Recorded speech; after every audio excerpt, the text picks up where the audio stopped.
In today's video, we will discuss an important essay question that is given in university exams. That is from endocrinology. The question is named in anterior pituitary hormones. Discuss the clinical features, lab investigation, and treatment of thyrotoxicosis.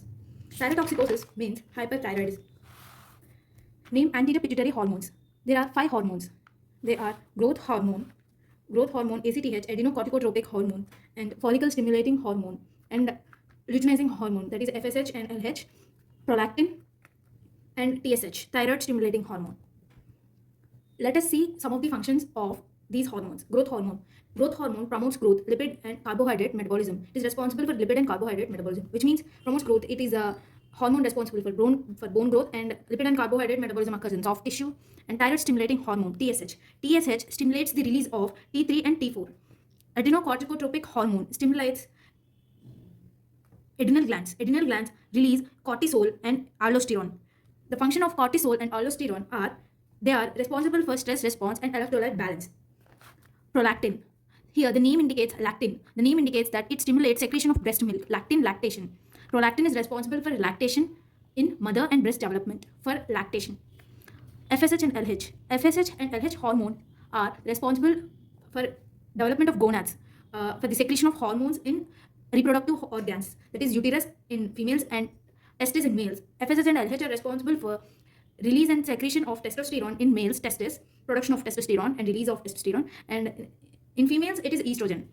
So these are the hormones of anterior pituitary. So these hormones, the thyroid stimulating hormone, all the 5 hormones can be affected by hypothalamus, because hypothalamus secretes hormones, because hypothalamus controls anterior pituitary and posterior pituitary by means of a pituitary stalk. It is anatomically connected to anterior pituitary and posterior pituitary. It influences these all hormones. And let us now discuss about thyrotoxicosis or hyperthyroidism, which means increasing T3 and T4 levels in thyroid gland. Increase in synthesis and secretion of thyroid hormones which lead to hypermetabolic state is known as hyperthyroidism or thyrotoxicosis. Causes of hyperthyroidism. It can be remembered by mnemonic GSM death. GSM is a term used for assessing thickness of paper or fabric. GSM and death, we all know what is death. GSM. G for Graves' disease, S for struma ovariae, M for metastatic follicular thyroid cancer. Drugs, excess of iodine or amiodarone. Exogenous thyroid hormone intake, E for exogenous thyroid hormone intake, A for autoimmune thyroid disease, T for toxic adenoma, T for toxic multinodular goiter, TSH, T for TSH producing adenoma or pituitary adenoma, H for chronic gonadotrophin mediated hyperthyroidism, H for Hashimotoxicosis. Hashimotoxicosis is a phase seen in Hashimoto thyroiditis. It's a disease. So we all can remember the causes of hyperthyroidism. There are 11 causes by a simple mnemonic GSM death. Now let us discuss some of the clinical features of hyperthyroidism. General clinical features include weight loss, heat intolerance, fatigue. GIT clinical features include diarrhea and vomiting. CVS clinical features include systolic hypertension, palpitations, sinus tachycardia. Respiratory system clinical features include exacerbation of asthma, dyspnea on exertion. Hematological clinical features include lymphadenopathy, normochromic normocytic anemia due to increased plasma volume. Nervous system clinical features include tremor and muscle weakness. Skin clinical features include hyperpigmentation, increased sweating, pretibial mixed edema. Pretibial mixed edema. This is an important clinical feature. Genitourinary clinical features include loss of libido, impotence, infertility, spontaneous abortion. Eyes. Clinical features of eyes include lid lag, exophthalmos. Bone clinical features include osteoporosis. Psychiatric clinical features include anxiety, irritability, emotional liability, psychosis. Specific clinical features include thyroid brutes seen only in Graves' disease. This is a specific clinical feature, thyroid brutes.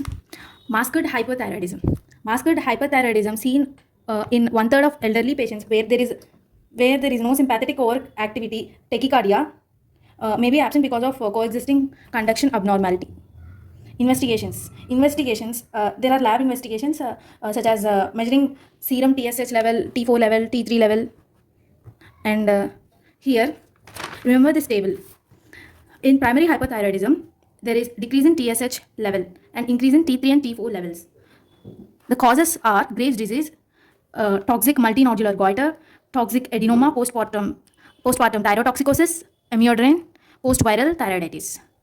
So if someone is having primary hyperthyroidism, the problem lies in thyroid gland.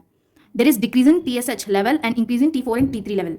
Whereas in secondary hypothyroidism, there is problem in pituitary gland and it is TSH mediated hypothyroidism. There is increase in TSH level and increase in T3 and T4 levels. It is rarely seen in patients, and the causes are TSH producing adenoma or pituitary adenoma. The problem lies in pituitary gland. Now the other investigations are presence of TSH receptor antibodies. The increase in TSH receptor antibodies seen in Graves' disease, antithyroid peroxidase, anti-TPO antibody titers are increased in Graves' disease and decreased in toxic multinodular goiter and toxic adenoma. Radioiodine uptake tests are superseded by 99M technetium scintigraphy scans. They provide a high resolution image and lower dose of radioactivity. With the lower dose of radioactivity, they provide high resolution images. Based on those images, we can diagnose hypothyroidism, what's the disease because of which hypothyroidism is occurring, and increased uptake of radioiodine is seen in Graves' disease and decreased uptake is seen in thyroiditis. Thyroid ultrasound, they can identify nodules. They are used to distinguish solid and cystic lesions. Ultrasound guided FNAC, it is used for obtaining cytological material from nodules that are difficult to identify by palpation. Management, the management of hypothyroidism is done by 4 ways: antithyroid drugs, radioactive iodine, surgical treatment, symptomatic treatment. Based on the patient needs, all the 4 treatment modalities are given to the patient based on the age of the patients and the circumstances.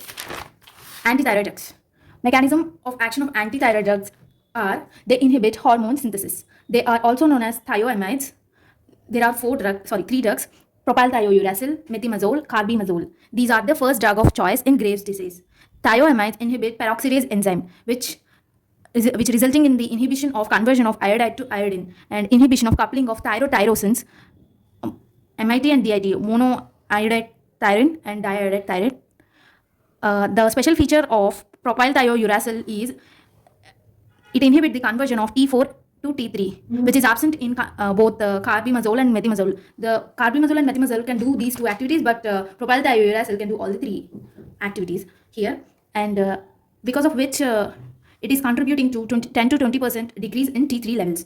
These drugs are rapidly absorbed from gastrointestinal tract and concentrated in thyroid. Both propylthiouracil, methimazole cross the placenta and can interfere with fetal thyroid function. Propylthiouracil can cause hepatic failure and hence used only in first trimester of pregnancy. It is safe in first trimester of pregnancy, propylthiouracil. Methimazole is given 5 to 10 mg once daily. If there is no improvement after giving methimazole for 5 to 10 mg for 2 to 3 weeks, then 30 to 40 mg once daily should be given. If the levels are normalized, then 2.5 to 5 mg once daily should be given. The dose should be lowered to 2.5 to 5 mg. Propylthiouracil, 100 to 150 mg every 8 hours should be given. Complications of using thioamides are agranulocytosis or infection may be occurred in oropharynx. Radioactive iodine. Radioactive iodine I-131 isotope is used to treat hypothyroidism in older patients. Contraindications are pregnancy. And after giving radioactive iodine, the female should be prevented from pregnancy, the patient, if given radioactive iodine for at least 6 to 12 months, so that fetal anomalies, for the prevention of fetal anomalies. Antithyroid drugs should be stopped for 3 to 4 days before radioactive iodine administration. Treatment. First dose is 5 to 10 MCI. After 4 to 5 weeks, 80% of patients cured with 1 dose. Second dose is given after 6 months after first dose. After giving radioactive iodine, antithyroid drugs can be added at day 5 to reach a euthyroid state more quickly. Beta blockers are also used for symptomatic control. Radioiodine can cause painful thyroiditis and thyroid storm, and more than 50% patients after radioactive iodine therapy, because of excessive radioactive iodine therapy, instead of hypothyroidism, they will get hypothyroidism. Instead of normalizing, it will decrease and they will go into hypothyroid state. Surgical therapy.